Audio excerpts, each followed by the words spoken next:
할 때 우리 안에 두려운 마음들이 생긴다? 미혹입니다. 소망은 우리로 하여금 흥분되게 하고 오히려 더 기쁘고 그 벅찬 감격 속에서 속히 그날이 오기를 기쁨으로 기다리는 거죠. 즐거움으로 기다리는 겁니다. 자, 잘못된 가르침들이 들어오면서 그들의 마음이 흔들리기 시작합니다. 두려움들이 생기기 시작합니다. 그들 마음속에 계속적으로 사람들의 마음속에서 두려움과 흔들림이 생겼다는 거죠. 이걸 사도 바울이 전해 들은 겁니다. 그래서 사도 바울이 이 편지를 보내면서 영어로든지 말로든지 또 아니면 우리에게서 받았다 하는 편지로든지 너희들이 흔들리거나 두려워하지 말라는 겁니다. 흔들리거나 두려워하지 마라. 오늘날도 이런 일들이 많이 있죠. 내가 봤는데, 내가 들었는데 이런 일들이 많이 있습니다. 거기에 흔들리지 말라는 거죠. 오늘이 성령 강림주일입니다. 이게 성경 속에 나오는 절기와 조금 차이가 있습니다. 오순절이 6월 12일인가요? 6월 12일이 오순절입니다. 실제적으로 유대역으로 따지면. 오늘이 5월 15일이죠. 5월의 중순을 저는 아주 기억하는 게 있습니다. 제가 부암로교회에 처음 설교를 했던 때가 딱 이 날입니다. 5월 셋째 주일입니다. 부암로교회 부임하기 전에 제일 먼저 처음으로 선을 보면서 설교했던 날이 오늘 5월 셋째 주일입니다. 2009년 5월 셋째 주. 그때가 5월 17일이었습니다. 제가 설교하고 있을 때 우리 전두희 권사님 여기 나와서 그 교사들에게 주는 선물을 받고 하는 제가 기억이 한 7년 전에 있었던 기억이 납니다. 그때가 갑자기 그 얘기 나. 6월 12일이 오순절입니다. 오순절은 성경의 오순절 777 맥추절은 뭐 하는 날입니까? 우리가 아는 신약시대의 오순절은 성령님이 임하는 날이죠. 그러나 오순절은 성령이 강림함으로 새롭게 생겨난 어떤 절기가 아니라 훨씬 이전 조상적부터, 그죠? 하나님께서 명하신 절기 가운데 하나가 777 맥추절입니다. 그 777 맥추절에 애굽에서 나온 이스라엘 백성들이 뭘 받은 날입니까? 하나님 말씀 율법을 받은 날이에요.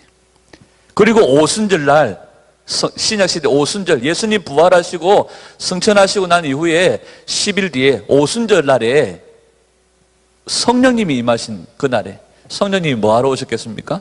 우리 가운데 진리를 풀어주시고 생명의 말씀을 풀어주심으로 그 말씀 위에 견고하게 세워져서 이 소망 가운데 나아가게 하시고 소망의 주님을 기다리게 하시는 우리의 동업자, 우리의 동행자로 성령님이 오셔서 저 천국에 들어갈 때까지 그 성령님이 우리의 걸음걸음 인도하시며 우리의 스승이 되어주셔서 말씀을 깨닫게 하시고 기억나게 하시고 그 말씀을 우리 안에서 더욱더 확정시켜 주시는 그 일들을 감당하시죠. 성령님이 우리 안에서 진리의 말씀, 이 성경 말씀들을 풀어주실 때에 마음이 뜨거워지고 이 말씀대로 살고자 하는 그런 불같은 마음들이 일어나게 되어집니다. 그런데 이 성령님과 함께 하지 아니하고 성령님으로 말미암는 진리의 말씀으로 말미암지 않고 계속해서 데살로니가 교회에 있었던 것처럼 내가 영어로 아니면 어떤 사람의 말로 어떤 사람의 교훈과 가르침으로 또 아니면 누군가 뭐 사도 바울에게 내가 편지를 받았는데 이렇다더라. 이 카드라 통신들이 현재에도 난무하게 되어지고 데살로니가 교회에도 카드라 통신들, 주님의 재림에 대한 강림에 대한 카드라 통신들이 난무하기 시작하는 거죠. 사도 바울이 그거 다 믿지 말라는 겁니다. 믿지 말라는 거고 내가 전에 너희들에게 가르쳤던 말씀을 기억하라. 그러면서 사도 바울이 이 편지를 시작합니다. 그러면서 주님이 강림하는 날이 언제인지, 주님이 재림하는 날이 언제인지 아무도 모른다. 그러나 주님이 재림하기 전, 주님이 강림하기 전에 이런 몇 가지 일들은 있을 것이다. 이렇게 사도 바울이 이야기를 풀어갑니다. 뭐 여러 가지 많은 일들이 일어나겠지만 정확하게 마지막 때 주님이 강림하시기 전에 크게 세 가지 일들을 우리가 생각해 볼 수 있습니다. 그 첫 번째가 뭐냐면 마태복음 23장 39절에 내가 너희에게 이르노니 이제부터 너희는 찬송하리로다 주의 이름으로 오시는 이여 할 때까지 나를 보지 못하리라. 바룩 하바 베셈 아도나이, 찬송하리로다 주의 이름으로 오시는 이여. 이렇게 찬송하기 전까지 이 찬송이 회복되기 전까지, 그때까지 나를 보지 못할 것이다. 다른 말로 하면 첫 번째는 주님이 강림하시기 전에 첫 번째 일어날 일들이 뭡니까? 이스라엘의 회복입니다. 이스라엘이 주께로 돌아온다는 거죠. 오늘 우리가 오전에 이사야 41장을 살폈지만 이사야 42장, 43장, 44장, 45장 쭉 보면 이스라엘이 돌아올 것들을 얘기합니다. 그러나 자세히 보면 그 돌아오는 날이 바벨론 포로에서 돌아오는 것을 말씀하지만 이사야 42장에 보면 그 날은 이스라엘이 바벨론에서 돌아오는 그림을 그리고 있는 것이 아니라 종말에 동서남북 사방에서 모든 땅 끝, 바다 끝에서 그의 백성들이 돌아오는 장면들을 이사야 선지자가 그려주고 있거든요. 마지막 때 주님이 강림하시기 전에 강력한 이스라엘의 회복이 있습니다. 열방으로 흩어졌던 자들이 돌아오게 되어지는 일들이 있습니다. 실제로 1948년도 나라가 없던 이스라엘이 나라를 되찾게 되어집니다. 이스라엘 본토 안에서 예수님을 믿는 가정이 생겨나게 되어지고 지금은 약 한 120에서 150개 정도의 교회가 예루살렘에서 바룩 하바 베셈 아도나이 여호와의 다윗의 자손 예수 그리스도를 찬송하고 찬송하리로다 주의 이름으로 오시는 이여 예수와를 높이고 찬양하는 일들이 이스라엘에서 회복되어지고 있습니다. 온 세계에 흩어졌던 유대인들이 하나님의 강권적인 역사하심으로 마치 바벨론에서 돌아올 때 고레스를 세우셔서 그 일들을 감당하게 하셨던 것처럼 하나님께서 흩어졌던 유대인들을 돌아오게 하시는데 그 붙잡고 있던 나라들을 주님께서 굴복시키시고 그 백성들을 돌아오게 하시는 일들이 일어나고 있다는 거죠. 두 번째로 마지막 때 일어나게 되어질 주님이 강림하시기 전에 일어나게 되어질 일 가운데 또 하나는 뭐냐 하면 땅끝까지 복음이 증거되는 겁니다. 마태복음 24장 14절에 이 천국 복음이 모든 민족에게 증언되기 위하여 온 세상에 전파되리니 그제야 끝이 오리라. 천국 복음이 모든 민족에게 모든 족속에게 증언되기 위하여 온 세상에 복음이 전파되리니 그때의 끝이 온다는 겁니다. 이것은 이방인들에게 속한 어떤 부분이겠죠.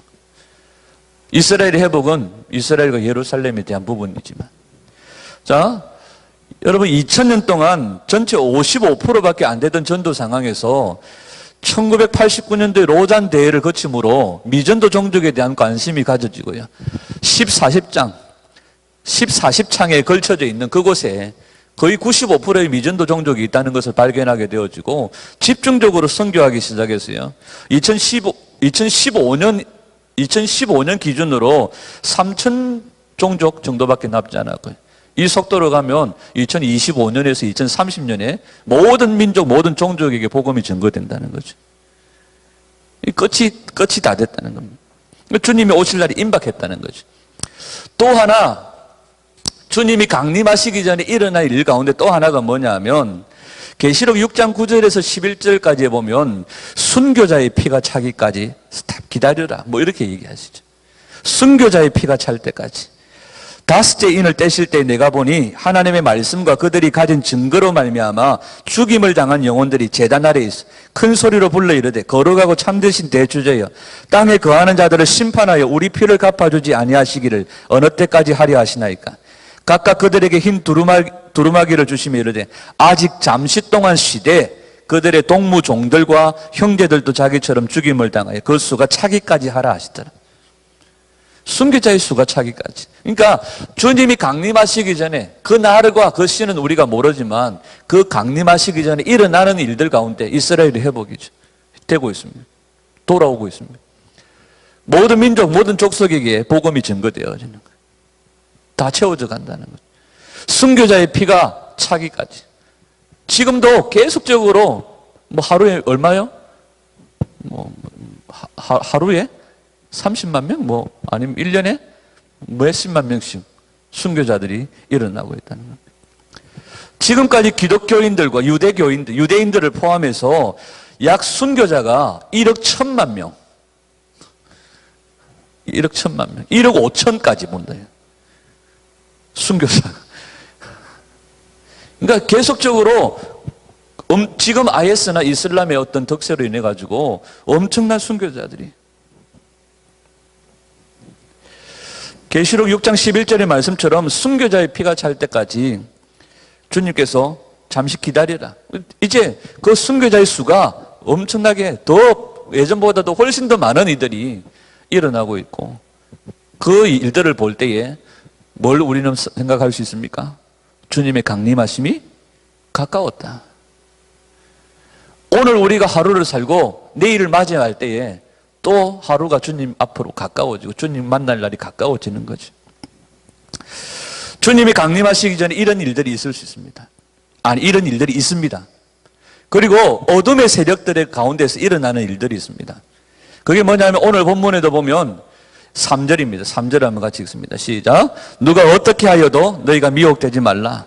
먼저 배교하는 일이 있고 저 불법의 사람 곧 멸망의 아들이 나타나기 전에는 그날이 이르지 아니하리라.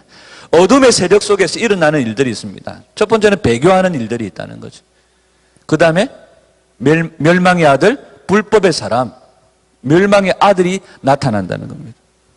다니엘서 9장 27절에 보면 그가 장차 많은 사람들과 더불어 한 일해 동안의 언약을 굳게 맺고 그가 그 일해의 절반의 제사와 예물을 금지할 것이며 또 포악하여 가정한 것이 날개를 의지하여 설 것이며 또 이미 정한 종말까지 진노가 황폐하는 자에게 쏟아지리라 하였느니라.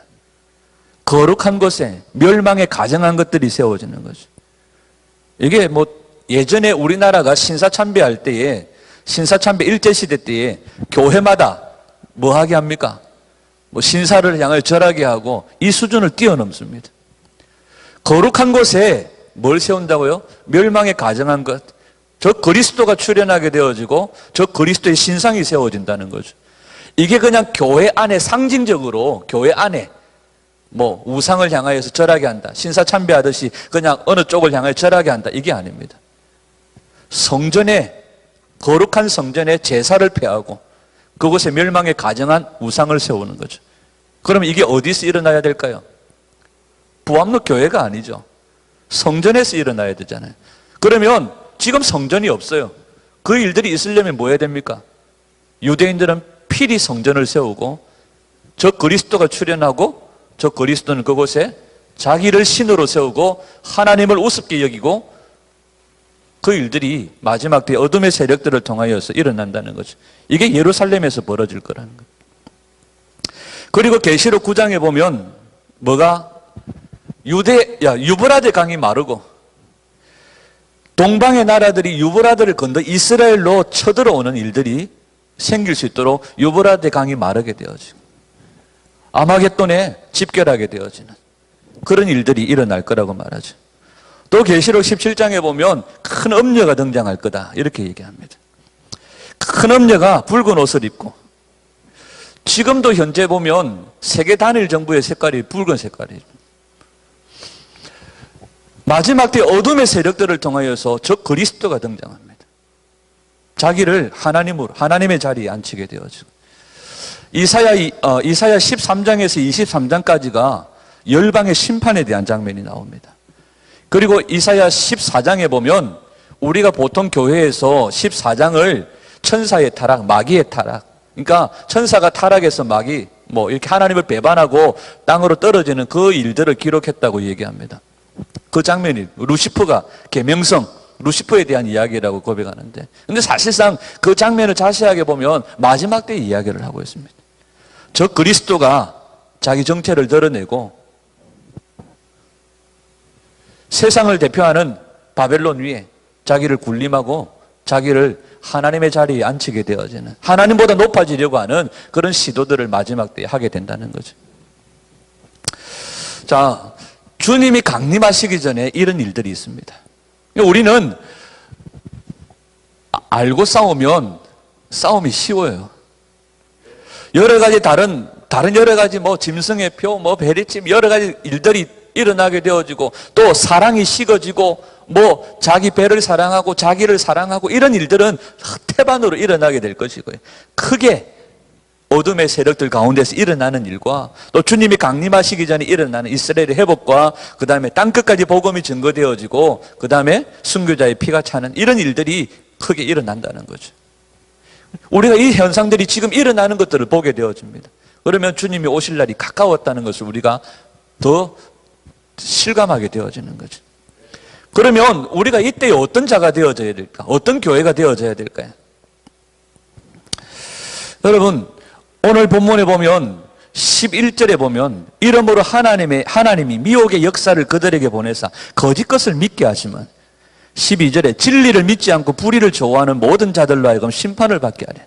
진리를 믿지 않는 자들이, 불의를 좋아하는 자들이 다 심판을 받게 될 거라고 말합니다. 그리고 주님은 우리에게 가르침을 주실 때 뭐라고 말하느냐 하면 너희들 한번 구원받았으니까 걱정 안 해도 된다. 주님 그렇게 말씀하지 않고 우리 주님의 가르치심 가운데 끝까지 계속해서 뭐라고 말하냐면 끝까지 견디는 자는 구원을 얻으리라. 이렇게 말씀하세요. 어떤 사람들은 세상을 사랑하여 떠나버렸고 어떤 사람들은 미혹을 받아 떠나버렸고 어떤 사람들은 은혜 가운데 머물러 있다가도 은혜를 저버리고 떠나버리는 경우들이 마지막 때에 일어난다는 거죠. 그러나 너희들은 끝까지 견뎌라. 끝까지 견디는 자는 구원을 받는다. 이렇게 말씀하세요. 그러니까 마지막 때에 은혜에서 떨어지는 자들이 있을 겁니다. 히브리스에도 보면 한 번 은사와 은혜를 맛보고 난 다음에 미끄러지고 떨어진 자들은요 회개하기가 힘들다 이런 말씀들을 하죠. 그러니까 하나님의 은혜 가운데 있다가 은혜 가운데서 떨어지는 자들이 있을 것이다. 그런데 그게 사실상 우리가 신앙을 버리고 떠난다는 개념으로도 생각할 수 있지만 은혜를 떠난다는 것은 뭐냐 하면 어떻게 보면 이스라엘 백성들이 하나님도 섬기고 우상도 섬겼던 것처럼 우리 안에 두 마음을 품은 그런 상태를 말하기도 합니다. 하나님도 좋고 세상도 좋고 이것도 좋고 저것도 좋고 양다리를 걸친 모습일 수도 있습니다. 여러분 끝까지 우리 주님이 주인이 되셔야 되고 주님이 우리의 1번이 되셔야 됩니다. 이걸 계속해서 우리가 훈련해야 되고 저도 마찬가지지만 제 안에 주님이 주인 되시고 주님만이 내 삶의 1번이 되도록 계속적으로 우리가 싸워 나가야 됩니다. 아니면 주님이 2번 되고 3번 되면 우리는 은혜 안에서 떨어진 자라고도 말할 수 있을 것 같습니다. 우리가 계속해서 주님이 우리 삶에서 2번, 3번으로 미끄러졌다면 계속해서 우리가 또 차고 올라가서 주님이 1번 자리에 놓여질 수 있도록 그분이 내 삶의 주인이 되도록 우리는 끊임없이 나를 부인하고 주님의 십자가를 지는 삶을 살아야 할 줄 믿습니다. 여러분 TV나 이런 데 한번 보십시오. 우리나라 어떤 문제를 두고요 데모하는 사람들 한번 보십시오. 빨간띠 두르고 예전에처럼 장대 두르고 막 과격하게 데모하는 사람들 보십시오. 그들의 목적이 뭘까요? 그들은 다른 어떤 그게 없어요. 그냥 문자 한 통이면 광화문 하면 다 모이는 거예요. 부산역 하면은 그냥 문자 한 통이면 다 모여요. 근데 한국 교회는요, 이 마지막 때에 주님 앞에 함께 기도하자. 문자를 수백 통 돌려도 안 모입니다. 왜냐하면 세상의 사람들은 오히려 내거는 어떤 슬로건이 나라를 위하고 국민을 위하고 실제로 안 그렇지만 나라와 국민을 위하고 이렇게 주장하지만 교회는요 더 개인적이고 더 이기적이고 자기 교회주의밖에 안 되는. 그래서 연합하여 함께 모이는 일들이 그렇게 쉬운 일인데도 어려울 수밖에 없어요. 어떤 장소, 어떤 계절, 시간 상관없이 한 가지 목적으로 모이자. 세상 사람들은요 문자 한 통이면 잘 모입니다. 근데 교회는 안 그래요. 왜냐하면 그만큼 개인적이고 그만큼 개교회주의라는 거죠. 나라를 위해서 기도한다. 크게 사람들이 교회가 별 관심이 없습니다. 내 기도도 힘든데 뭘 나라를 위해서 기도하냐 이렇게 말하기도 하죠. 여러분 한국 교회는 이 개인적인 삶에 집착되어져 있습니다. 개교회주의에 집착되어져 있어요. 우리도 그럴 수 있습니다. 저도 그렇습니다. 저도 저 개인적인 기도나 우리 교회, 개교회의 어떤 기도 문제 이것에 어떻게 보면 더 관심 있고 더 앞설 수도 있습니다. 그러나 성경은 보면요 항상 국가적인 단위입니다. 이스라엘에 부름받은 그 선지자들 그들이 다 개인적인 사역자들이 아니라 국가적인 사역자들이요. 국가를 위해 부름받았고 크게는 하나님의 나라를 위해서 사용되어지는 거죠. 우간다의 부흥을 주도하고 있는 존 물린디 목사님이라는 분이 그렇게 얘기합니다. 우리가 어떤 집회를 통하여 성령을 충만하게 받고 성령의 강력한 임재를 받고 집으로 돌아갔는데 집에서도 그 강한 성령의 임재가 느껴지지 않는다면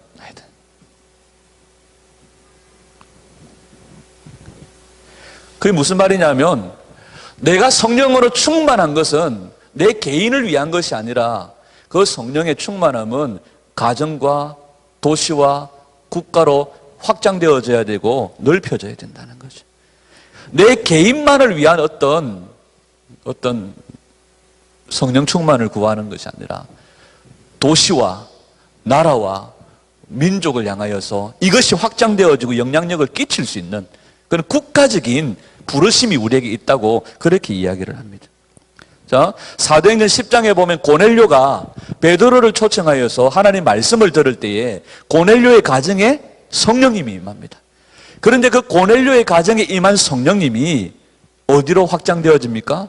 이방인들에게로 확장되어지고 실제 고넬료를 통하여 로마의 교회가 생겨집니다. 이게 하나님이 하시는 일들이라는 거죠. 나 혼자 좋다, 마음이 찌릿찌릿, 몸이 찌릿찌릿, 참 감동적이네, 이게 아니라는 거죠. 개인을 뛰어넘어, 개교회를 뛰어넘어 지역적인, 국가적인 그런 부르심이 교회 안에 있다는 겁니다. 기도도 마찬가지죠. 밑에서 올라가는 기도가 있지만 하늘에서 내려오는 기도가 있습니다. 우리의 어떤 개인적인, 개교회적인 어떤 간구를 드리는 것이 하늘로 올라가는 기도라면 위로부터 내려오는 기도가 있습니다. 이게 뭐냐면 하나님이 원하시는 기도입니다. 하나님이 원하시는 기도. 하나님이 시키시는 기도. 하나님의 나라가 임하는 기도. 먼저 그의 나라와 그의 의를 구하는 기도입니다. 그리하면 이 모든 것을 더하여 주시는 거죠. 예배도 마찬가지입니다. 본질적으로 예배는 하나님의 것이죠. 진정한 예배는 내 개인적인 삶이 다 부수어져도 환경이 다 망가져도 내가 아파도 변함없이 하나님을 예배할 수 있는 것, 그게 예배라는 거죠. 우리는 어떡합니까? 아프고 내가 깨어지고 내가 상한 상태에서는 안 돼요. 기도도 마찬가지죠. 뭔가 문제가 있어야 주님 앞에 나오지. 그렇지 않을 때에는 안 그렇다는 겁니다. 그러니까 내 형편과 상관없이 내 개인의 삶을 뛰어넘어서 언제나 변함없이 주님을 예배할 수 있는 것이 예배의 본질이고, 기도도 내 어떤 개인적인 간구가 아니라 하나님이 원하시는 기도, 하나님을 위하는 기도, 하나님의 나라가 임하는 기도, 먼저 그의 나라와 그의 의를 구하는 기도, 이것이 오늘 이 시대에 주님께서 원하시는 것이고 주님의 부르심이라는 겁니다. 한국교회 뿐만 아니라 우리 교회가 개인적인 어떤 차원의 간구를 뛰어넘고 개인적인 어떤 구함을 뛰어넘어서 하나님이 원하시는 기도를 품고 기도하는 교회가 되기를 소원합니다. 하나님의 부르심이 있다는 거죠. 마지막 때에 하나님의 강한 군사를 일으키는 교회가 되기를 소원합니다. 그래서 개인적인 어떤 축복 좋죠. 개인적인 어떤 만족 좋죠. 개인적인 만족으로 끝나버리면 아니라는 거예요. 하나님의 부르심은 지역적인, 국가적인 부르심이라는 거죠. 나를 왜 부르셨느냐? 그의 나라를 위해 부르셨다는 거죠. 나 혼자 잘 먹고 잘 살고 잘 복받고 배부르고 등 따시고 그걸 위해 우리를 부르시지 않았다는 거죠. 우리를 어둠에서 건져내신 하나님의 아름다운 덕을 선전하고 그분을 자랑하기 위해서 우리를 불렀고요. 그분의 나라가 임하기를 위해서 기도하고요. 그분의 통치가 완전히 풀어지도록 기도하는 이 부르심이 우리에게 있다는 거죠. 여러분, 이 마지막 때에 강력한 세상의 정부가 군림하게 될 것이고 그 위에 저 그리스도가 등장하고 음녀가 등장하고 또 온갖 믿는 자들을 세상에 살아가는 그리스도인들을 박해하는 일들이 있을 것입니다. 나치의 밑에서 홀로코스트를 통하여서 600만 명의 유대인들이 죽었습니다. 훨씬 더 마지막 때에 주님 오시기 전에 많은 믿는 자들이 핍박과 환난 가운데 넘겨질 것입니다. 그러나 우리가 두려워하지 말 것은 주님은 계속적으로 말씀하시되 그의 백성들을 보호하십니다. 그의 백성들을 모으시고 보호하시고 안으십니다. 하나님은 그를 사랑하는 자들을 결코 포기하지 않으시고 놓치지 않으십니다. 끝까지 우리가 주님 사랑함으로 주님을 신뢰하고 나아갈 때 주님이 모으시고 품으시고 안으시고 보호하시고 인도하신다는 거죠. 지금은 마지막 격전의 시기는 아직 아닙니다. 그러나 곧 다가옵니다. 지금 우리에게 필요한 게 뭘까요? 그 마지막 때에 그 원수의 세력 앞에서 굴복하지 않는 하나님의 강력한 군사들을 일으키는 교회입니다. 앞에서 마지막 때 주님 강림하시기 전에 세 가지의 일들이 일어난다. 이스라엘의 회복과 땅 끝까지 복음이 증거되어지고 순교자의 피가 차기까지 이 일들이 일어나면 주님 오신다는 거죠. 그러면 교회는 바로 이 일들을 해야 합니다. 교회가 이 일들을 해야죠. 그럼 주님 오시는 겁니다. 마지막 때에 강력한 하나님의 군사들이 일어나 이스라엘의 회복을 위해서 기도하고 일해야 되고요. 땅 끝까지 주의 복음이 증거되어지도록 복음 전파하는 일에 힘써야 되고 목숨을 걸고 순교의 피가 흐르는 교회가 되어져야 됩니다. 우리 고신교단이 순교자의 피, 주기철 목사님이나 손양은 목사님이나 순교자의 피 이걸로 60년 이상 우려먹었잖아요. 이제는 내려놔야죠. 손양은 목사님, 주기철 목사님이 순교의 제물이 한국교회에 그 피가 흘러 부흥의 꽃을 피웠죠. 이제는 지금 이 시대를 살아가는 우리들이 그 순교의 제물이 되기를 원해야 돼요. 사도 바울처럼 내가 관제로 주님 앞에 부어드렸던 내 삶이 아깝지 않는 그런 순교자의 피가 흐르는 교회가 되어져야 됩니다. 참 이게 쉬운 얘기지만 어려운 얘기죠. 목사 자신도 순교자의 피가 흐르는 교회. 우리 부암로 교회에서 예를 들면 복음을 전하다가 순교자가 생긴다. 세상적으로 볼 때에는 정말 많은 사람들이 앞에 뉴스거리가 되고 많은 사람들 앞에 가십거리가 될 수 있죠. 그러나 하나님 보시기에 순교자의 피가 흐르는 교회 얼마나 축복된 교회입니까? 이게 어려운 이야기지만 주님 앞에서 영광스럽죠. 여러분 사람 앞에 어렵더라도 하나님 앞에 영광되면 얼마나 좋습니까?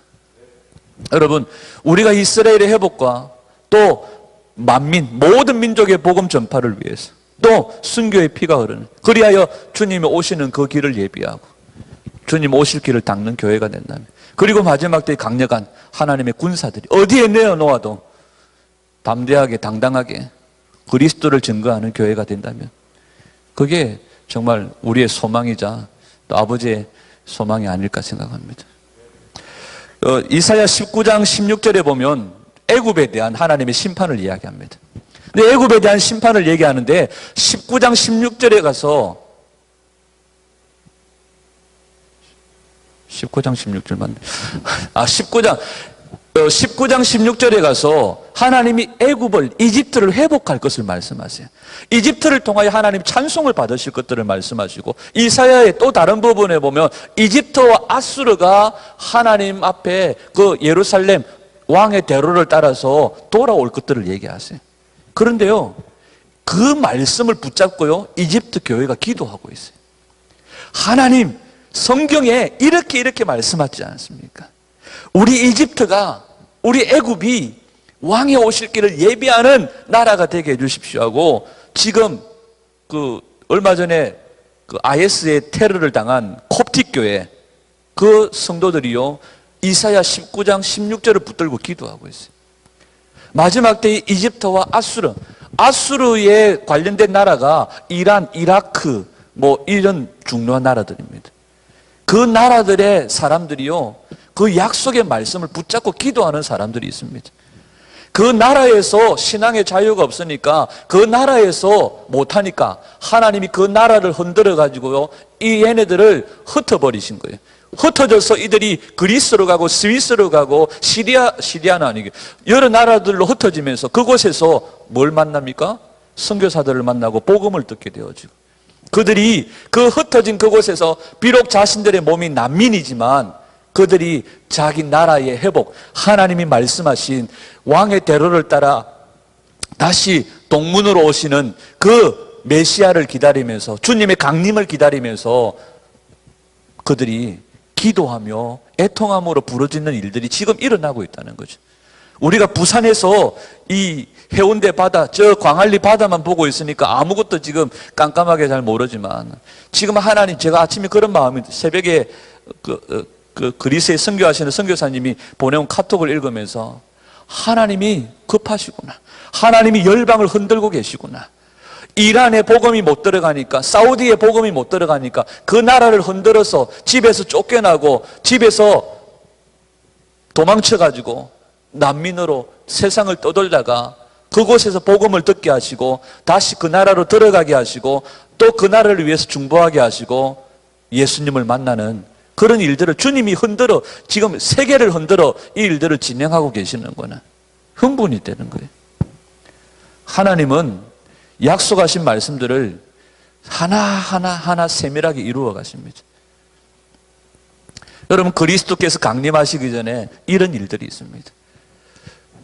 어디에서 무슨 일이 있고 어디에서 무슨 일이 있고, 여러분 그것에 너무 관심 가지지 말고 주님 오시기 전에 우리가 해야 할 일들에 관심 가지기를 원해요.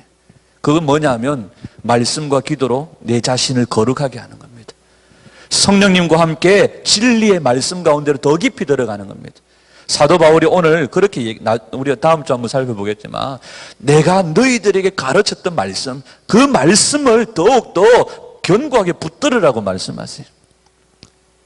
여러분, 오늘날 성령님이 우리와 함께 하셔서 스승이 되셔서 이 길이 바른 길이니 이 길로 가라, 저 길이 바른 길이니 저 길로 가라, 우리를 인도하신다는 거죠. 제가 점심때 임성훈 집사님하고 얘기했지만, 제가 그리스의 난민으로 들어온 이란 친구가 성경을 읽다가 집에서 쫓겨나가지고 그리스에 와서 예수님을 만난 거예요. 근데 저녁마다 예수님이 찾아오신대. 저녁마다 예수님이 방문하셔서 이 친구를 만나주신대. 둘이서 너무 부럽다 이러면서 저녁마다 찾아오셔서 위로해 주시고 만나주시고. 여러분, 날마다 우리가 말씀 속에서 또 실제로 그 주님을 날마다 경험하여서 어떤 상황에 와서 흔들리지 않는 그런 견고함으로 우리가 세워지기를 원해요. 여러분, 하나님은 경험되어져야 됩니다. 우리가 말씀을 들을 때 그것이 경험되어져야 되고요. 또 실제로 우리가 그 주님의 영광을 봄으로 하나님이 경험되어져야 되고요. 우리 하나님은 살아계신 분이시잖아요. 날마다 그 하나님을 경험함으로 내 안에 그분이 채워짐으로 내 안에 두려움들이 쫓겨나가고 그 나라에 대한 갈망과 확신이 더 가득하게 채워지고, 주님이 말씀하신 마지막 때 이런 일들이 있을 것이라는 일들을 바라보면서 하나하나 되어지는 일들을 보면서 주님의 시간표를 체크해 나가는 그런 우리가 되어져야 될 줄 믿습니다.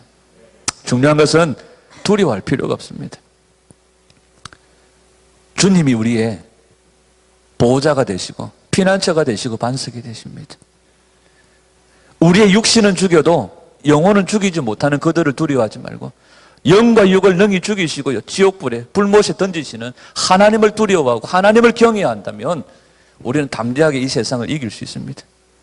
우리 안에 두려워하는 마음들이 생기고 어떤 글이나 어떤 내용이나 어떤 동영상이나 어떤 것을 통해서 내 안에 두려움과 불안이 생긴다면 끊어버리십시오. 주님 말씀을 통하여 우리 안에 위로와 소망이 넘치고 그 나라에 대한 기대하는 마음들이 생겨서 죽었으라도 내 목숨을 던져서라도 그 나라를 얻을 수 있으면 좋겠다, 이런 믿음이 우리 안에 생겨나기를 소원합니다. 한 주간도 말씀과 기도로 우리 자신들을 정결하게 날마다 회개와 그런 애통함의 삶을 우리 함께 살아가기를 간절히 소원합니다. 그래야 주님 강림하시는 날 우리 모두가 영광스러운 그 주님을 반가운 얼굴로 배움는 그런 은혜가 우리 모두에게 있기를 주님의 이름으로 축원합니다.